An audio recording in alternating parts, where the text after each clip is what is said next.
Como vocês puderam ver, a origem do universo foi o início de tudo.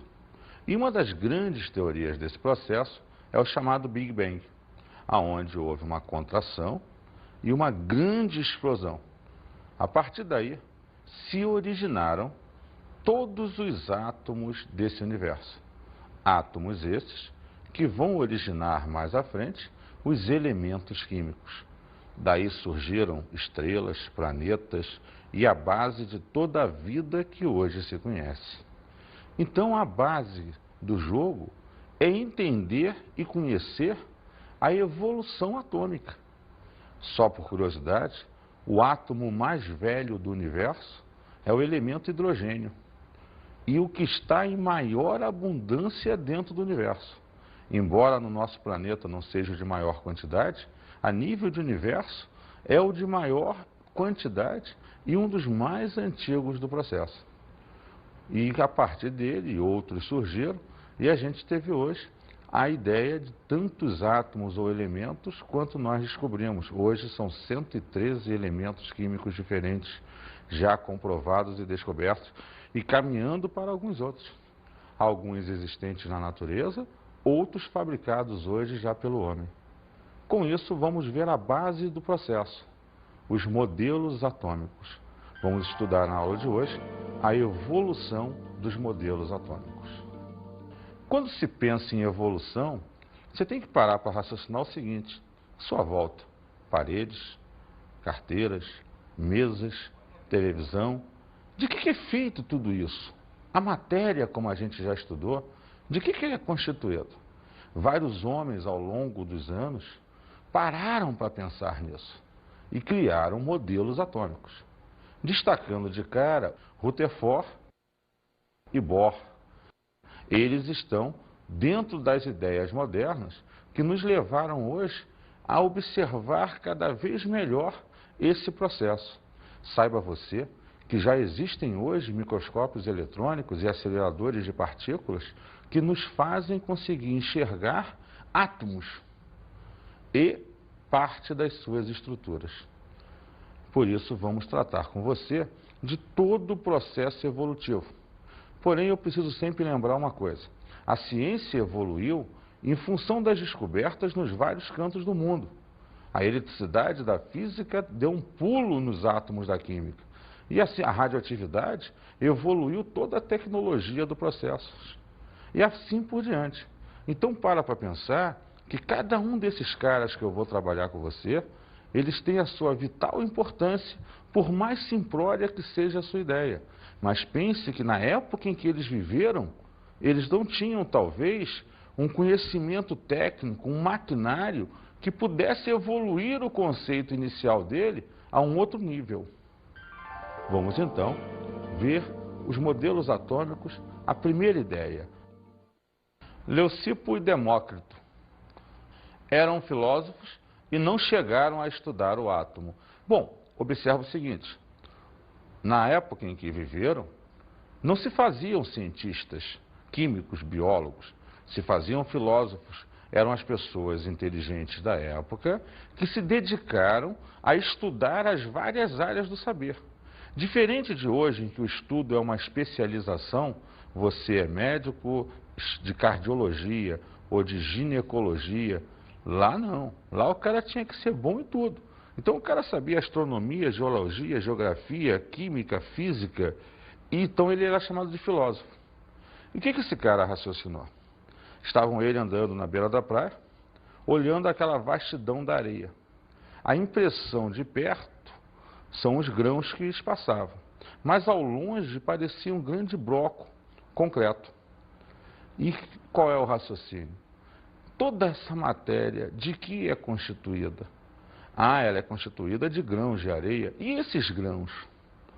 E chegaram então à ideia de que existia uma menor porção da matéria, alguma coisa bem menor que aquele grãozinho de areia, por exemplo, que constituía a areia. Mas menor que isso não podia ter. Então eles concluíram o seguinte: a matéria é formada por átomos. Átomos, então, seriam a menor porção indivisível dessa matéria. Na visão deles, com a falta de conhecimento da época, existiam poucos átomos então na natureza, e esses átomos se associavam. A junção desses átomos gerava as matérias diferentes. Você juntava um átomo A com um B, gerava areia. Um B com um C gerava a parede. E assim por diante, por exemplo. Então eles tinham uma ideia muito vaga de como era constituída a matéria. Mas eles tinham a noção já de que existia alguma coisa menor, uma partícula menor, que deveria ser a formadora de tudo. Então você vê que a ideia do átomo já vem desde a antiguidade. Pessoas já pensavam a esse respeito, vagamente, sem muita precisão, mas já se tinha uma noção que existia uma partícula muito menor de que a matéria como conhecida, que formava a mesma. Propuseram simplesmente a existência do mesmo. Então a noção para eles de átomo era a noção de uma pequena partícula indivisível que, quando junta de outras, formulava ou formava a matéria como nós conhecemos. Vamos ver agora o modelo atômico de Dalton. Mas antes de mais nada, vamos observar esse texto a seguir e verificar um pouco melhor quem era esse Dalton. John Dalton descobriu a lei das proporções múltiplas e a lei das pressões parciais. Estudou uma aberração do trato visual, hoje conhecida como daltonismo. John Dalton, esse grande cientista, fez com que houvesse uma evolução grande na ideia do modelo atômico. Ele ainda não precisava de ideias modernas, mas com o conhecimento adquirido, e principalmente a nível dos fenômenos químicos, que são o quê? Transformações que ocorriam com a matéria, reações químicas, ele começa a mostrar todo um processo quantitativo dessas reações.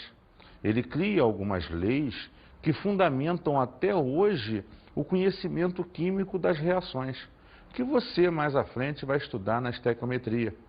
É importante então perceber que, embora ele não tivesse recursos pela época que viveu para fundamentar uma ideia melhor de átomo, ele trouxe a ideia de que a matéria era formada por partículas muito menores, que eram chamadas de átomos, e manteve isso em função de não poder modificar muito essa ideia, acreditava que esses átomos eram indivisíveis e maciços. Por isso a matéria tem essa grande resistência, devido a essa forma maciça de ser. Ele não acreditava, ainda não se conhecia pela época, partículas, que mais tarde eu vou chamar de próton, elétron, nêutron, isso ainda não existia. Para ele, eram pequenas bolinhas indivisíveis e maciças. Tanto é que o modelo dele consistia, e você vai observar isso, numa bola de bilhar. Aquela bola de sinuca que é maciça, resistente, e que toda a matéria que se conhece era uma associação dessas bolinhas, desses modelos, desses átomos que ele conhecia. Então ele começa a achar e representar as transformações químicas por meio de um modelo de bolinhas, consistindo então numa pequena bola maciça e indivisível, à base do seu modelo atômico. Observe esse esquema. A bola de bilhar tem essa semelhança. Tecnicamente falando, é uma esfera perfeita e maciça, já que maciça e indivisível. Vamos agora observar as consequências, as ideias relativas a essa teoria atômica de Dalton. O que ele propõe a partir desse modelo atômico estipulado por ele? Toda matéria é formada por partículas extremamente pequenas, os átomos. Os átomos são esferas maciças, homogêneas, indivisíveis, indestrutíveis e eletricamente neutras. Então, para ele, como não existia a questão da carga elétrica, a questão das partículas, e aquilo não era divisível, aquilo não podia ter carga. Por isso, ele fechava a ideia dele como sendo eletricamente neutro. Agora, para raciocinar antes de ler o próximo esqueminha. Se é maciço, se é pequeno, quando essas bolinhas se juntavam umas às outras, se associavam, essa matéria deveria ser extremamente compacta, resistente, rígida, sem ter espaço entre elas. Hoje nós sabemos da porosidade, nós sabemos que tem espaços, mas para ele não. Se eram bolinhas maciças e indivisíveis, quando se associavam, elas se encaixavam de forma que não deixavam espaços para a matéria. Então, sendo assim, o número de átomos diferentes que existem na natureza é relativamente pequeno. A formação dos materiais se dá através de diferentes associações entre os átomos iguais ou não. Tais associações ele chamava de átomos compostos. Visto isso, você observa na ciência uma evolução. A física entra com a questão da carga elétrica. A eletricidade está em alta no processo. Você começa a explicar a condutibilidade elétrica na física. Aí vem uma evolução na ciência na sua totalidade. Um outro cientista, chamado J.J. Thomson, ele começa então a fazer experimentos em ampolas com a parte elétrica da matéria e observa algumas coisas que ele começou a associar à ideia do átomo. Só que veja, como você não tem um fundamento básico, experimental, profundo ou talvez a nível de técnica, você não tem como comprovar fulano está errado e eu estou certo. Então você cria o seu modelo, melhora ele, mostra que ele tem qualidades que realmente são relacionadas àquela estrutura do átomo, só que você não pode ferir muito o que o outro falou, porque também, como é que você vai provar que o seu é verdadeiro e o dele é falso? Então você agora vai trabalhar o que Thomson pensava, a maneira de ver de Thomson, pensando sempre que houve uma evolução científica. Novas descobertas aconteceram em vários campos da ciência e, é claro, você se aproveita disso para evoluir também. Então vamos ver o modelo atômico de J.J. Thomson. Assim como visto para Dalton, vamos observar esse texto sobre a vida e a obra de J.J. Thomson.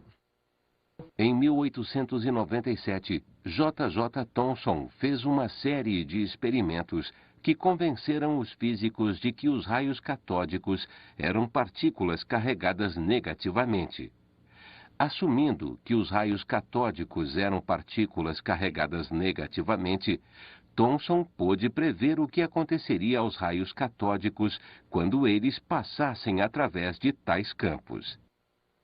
Você observa por esse texto que havia, a nível de ciência da época, um estudo mais aprimorado no sentido da condutibilidade de carga, na ideia de estudar os elétrons, ainda não sabidos por esse nome, chamados até então de raios catódicos, porque eles eram emanados do cátodo, nome dado ao polo negativo ou positivo, dependendo do experimento que você fazia, eletrólise ou pilha, conforme se chamava. Então a ideia era que você emitisse, a partir de um cátodo, partículas. E aí, esse estudo das partículas é que estimulou a um novo modelo atômico, que vamos ver agora, o modelo atômico de Thomson. O modelo de Thomson foi feito a partir de experiências com raios catódicos em uma ampola de Crookes, na qual foram detectadas partículas pequeníssimas de carga elétrica negativa, os elétrons. Observe, esse é o esquema representativo da ampola de Crookes, onde você coloca de um lado o cátodo, o dito polo negativo, e do outro lado o anodo, o polo positivo, aonde sabe-se que partículas negativas e positivas se atraem. Então, a partir daí, alguns experimentos virão a ser feitos. Primeira ideia do processo.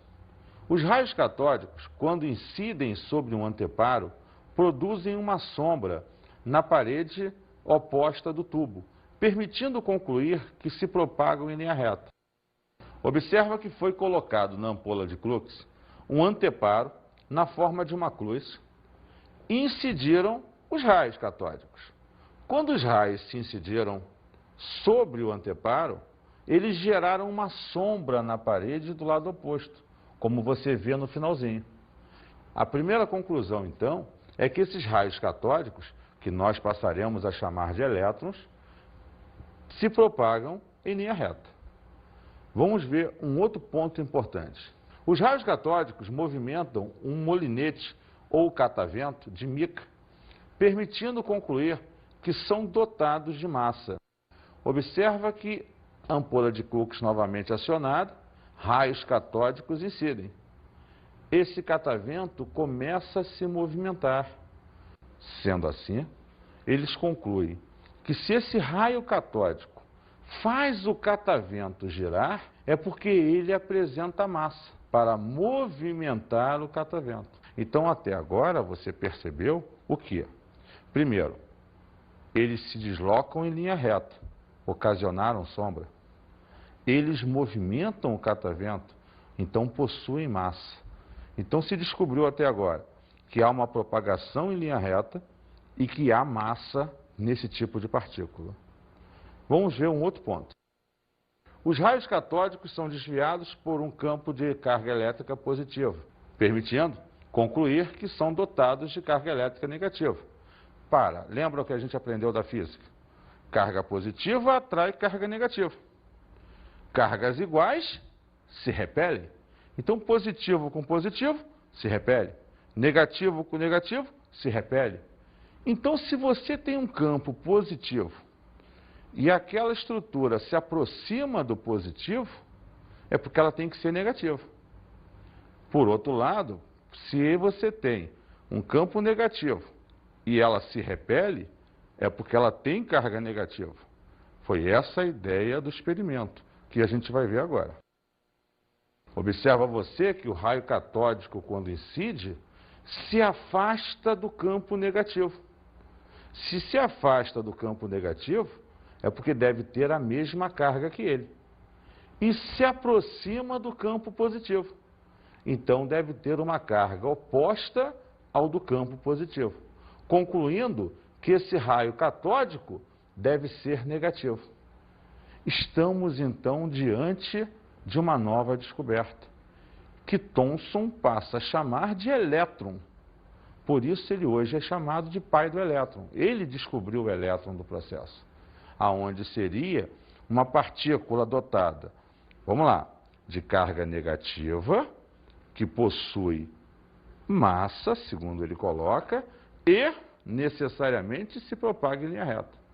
Então, vamos em cima disso estruturar o modelo atômico de Thomson. Como é que ele pensava, então, após os experimentos realizados, após toda essa evolução de estudos feitas por ele? O átomo é uma esfera maciça formada por um fluido com carga positiva, no qual estão dispersos os elétrons. Então, veja, segundo Thomson, o átomo passa a adquirir cargas, a ter cargas dentro dele, positiva e negativa nesse jogo. Porém, ele ainda mantém a ideia de que tem uma esfera maciça na mão. Só que se ele coloca essa ideia, ele está tentando manter a ideia que Dalton traz da proposta dele. Esfera maciça, só que agora está mudando a ideia do indivisível.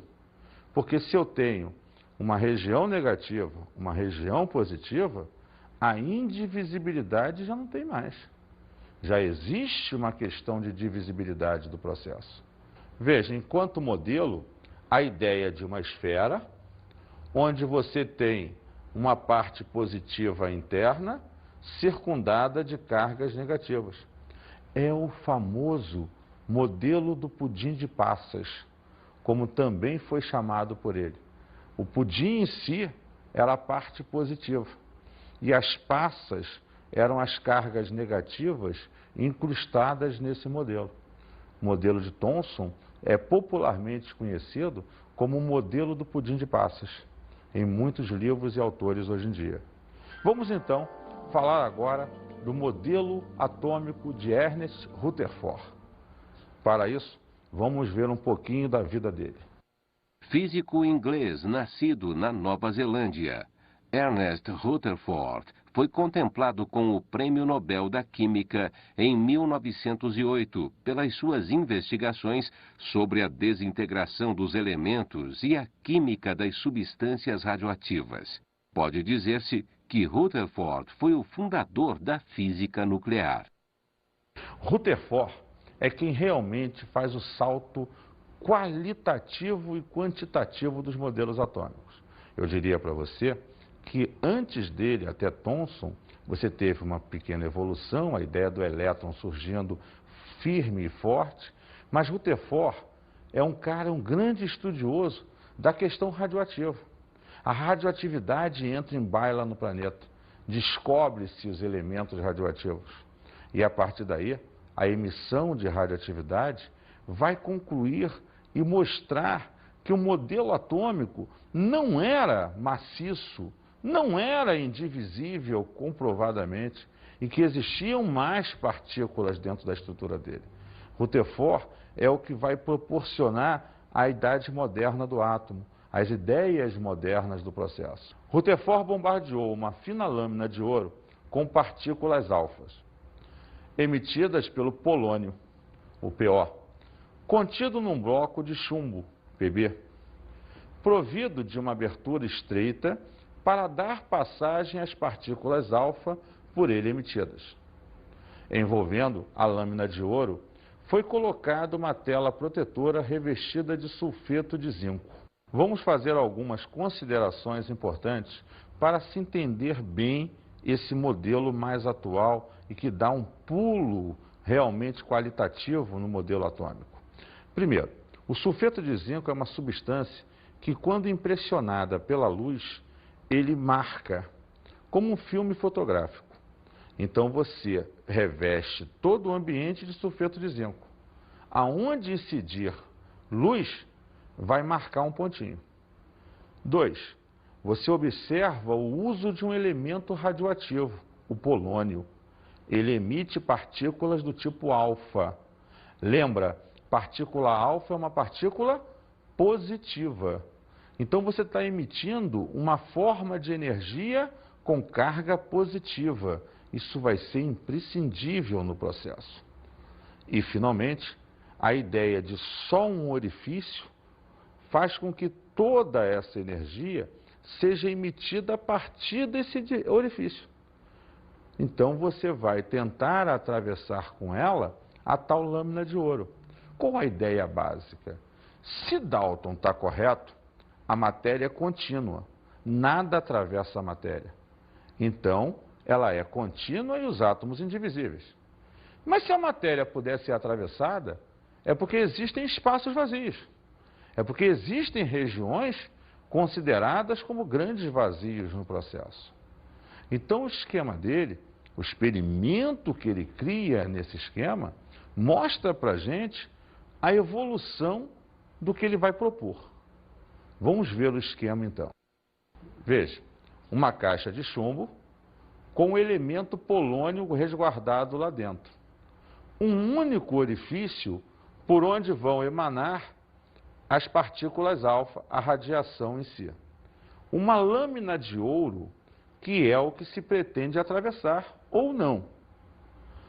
Um anteparo revestido de sulfeto de zinco. Logo, o experimento foi feito. E o que sucedeu-se? Perceba, a radiação, mostrada aqui em verde, incide sobre a lâmina. Observe que grande parcela dos raios atravessou em linha reta, criando uma grande região impressionável aqui com sulfeto de zinco.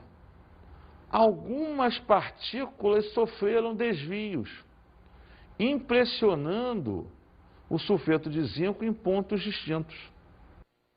E pouquíssimas partículas bateram e retornaram, impressionando as pontas dos anteparos. Ora, como explicar isso? Como mostrar o que muda com essa história?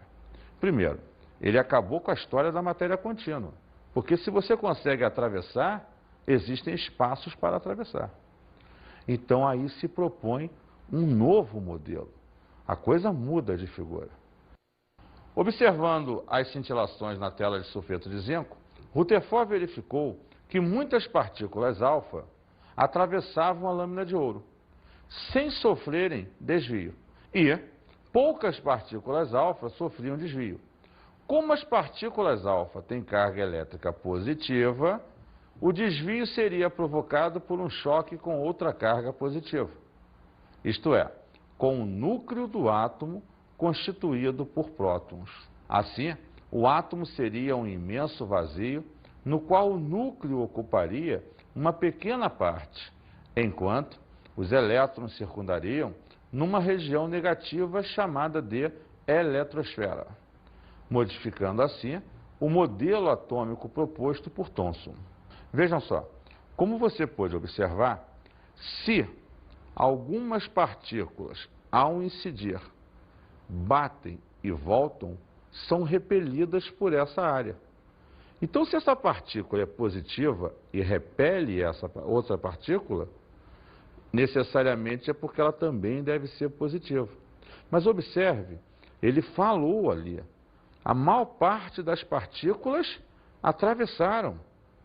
Então há uma região grande vazia aqui que me permite que todos passem. E uma região pequena que algumas partículas ao passar raspando desviaram e algumas ao se chocar voltaram. Isso quer dizer, concluindo a ideia escrita, que uma região mínima central e uma região grande periférica surgem agora. Essa região mínima central, núcleo, repele carga positiva. Então ela deve ser positiva. Essa região periférica deixa passar a carga positiva. Então ela deve ser negativa. Então você criou o núcleo e a eletrosfera e gerenciou uma parte positiva, prótons, e uma parte negativa, elétrons. Então vamos ver o modelo atômico de Rutherford como fica.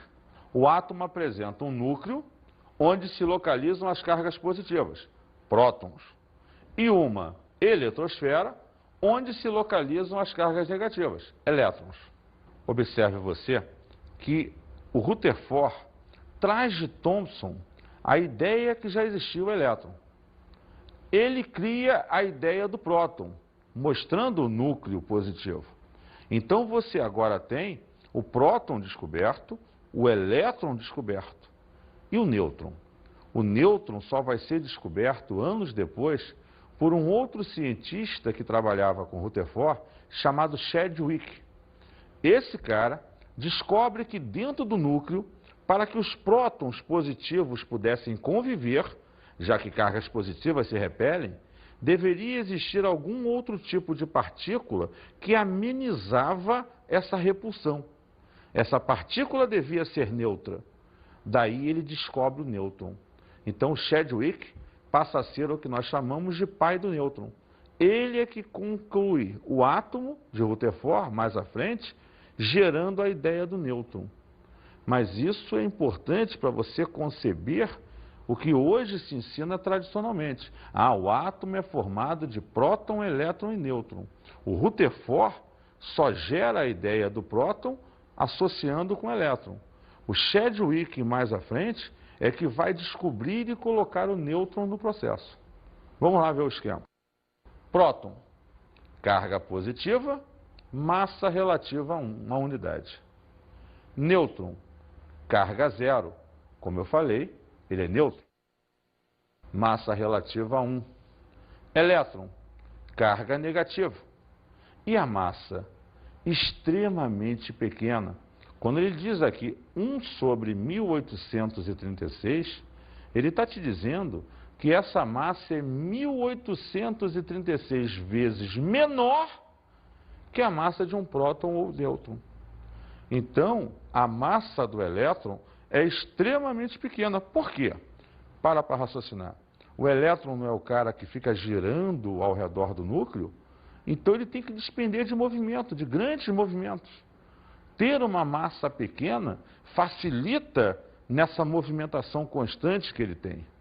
Então você vai perceber que ele é dotado de carga negativa, vai ter energia para se movimentar e graças a essa grande quantidade de movimento, uma massa muito pequena. E o modelo atômico de Niels Bohr? Bohr trabalhou mais ou menos as mesmas ideias que Rutherford. A diferença é que Bohr quantiza o elétron. Ele trabalha a nível de quantidade de energia, mostrando que esses elétrons giram em órbitas circulares, o famoso modelo do sistema solar. Elétrons girando ao redor do Sol como se fossem planetas. Basicamente, essa é a diferença. Dele é importante entender os postulados de Bohr, que necessariamente nos mostram a melhoria da teoria do átomo, ou teoria atômica. Primeiro postulado: os elétrons descrevem órbitas circulares estacionárias ao redor do núcleo, sem emitirem nem absorverem energia. Observe você que ele coloca lá bolinhas representando o elétron e fala das várias camadas eletrônicas, K, L, M, N, O, P e Q. É a ideia, então, de que existem órbitas circulares, regiões, onde o elétron vai estar dentro das mesmas. Segundo postulado: fornecendo energia elétrica, térmica, a um átomo, um ou mais elétrons a absorvem e saltam para níveis mais afastados do núcleo. Ao voltarem às suas órbitas originais, devolvem essa energia recebida em forma de luz, fenômeno observado tomando como exemplo uma barra de ferro aquecida ao rubro. A base do fenômeno é a seguinte: observe esse esquema. Você tem um átomo numa região menor, camada L, aonde ao absorver energia, ele salta para uma região mais afastada. Por outro lado, ao liberar energia, ele não tem mais energia suficiente para fazer todo esse movimento. Então, ele volta à posição inicial ou camada original. É somente a ideia de que a absorção ou liberação de energia faz com que elétrons saltem para camadas mais externas e que, quando liberam, voltam para camadas mais internas. O modelo atômico de Bohr, então, ficaria como? Os elétrons giram em torno do núcleo em órbitas circulares, camadas, que possuem uma certa quantidade de energia. Os elétrons pulam para outra camada quando absorvem energia. Quando eles voltam para a sua órbita de origem, o mesmo libera essa energia na forma de luz. As camadas hoje conhecidas são em número de 7, K, L, M, N, O, P e Q. E, finalmente, o modelo atômico de Sommerfeld. O que Sommerfeld fez? Dentro da visão atual de ciência, da tecnologia vivenciada, observou-se que os elétrons não giram em órbitas circulares. Eles giram em órbitas diferenciadas. Algumas são circulares, outras são elípticas. Eles giram ao redor do núcleo, mas em órbitas totalmente dispersas em função das suas quantidades de energia ou dos quântons de energia. Basicamente diferenciando a ideia que Bohr e Rutherford tinham do movimento dos elétrons. A energia que o elétron desprendia em forma de luz era devido ao fato de que as camadas eletrônicas possuíam algumas subdivisões, que ele chamou de subníveis de energia, aos quais estavam associadas várias órbitas diferentes, sendo uma dessas órbitas circular e as demais elípticas. Por esse esquema, você vai perceber que ele cria a ideia das camadas, a ideia dos subníveis e mostra que, devido à existência desses subníveis, as órbitas tinham que ser diferenciadas. E, em si, gera com isso o que Pauling chama de diagrama de Pauling. Mas isso é um ponto estudado em um outro momento, em uma outra aula. E a gente vai ver isso mais à frente.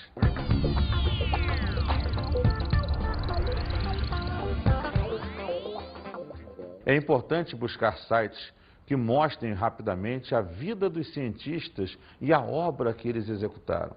Isso é importante para enfatizar e embasar na tua cabeça os conhecimentos e a evolução dos modelos. Mais importante até de que qualquer outra coisa é entender como se pensou e se chegou a essas conclusões. Um grande abraço e até a próxima oportunidade.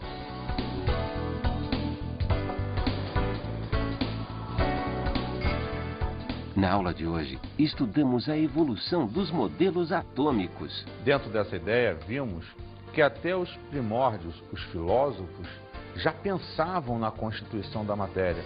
Leucipo e Demócrito já gerenciaram a ideia de que existia uma partícula mínima formadora da matéria, e que as quais ele chamou de átomo.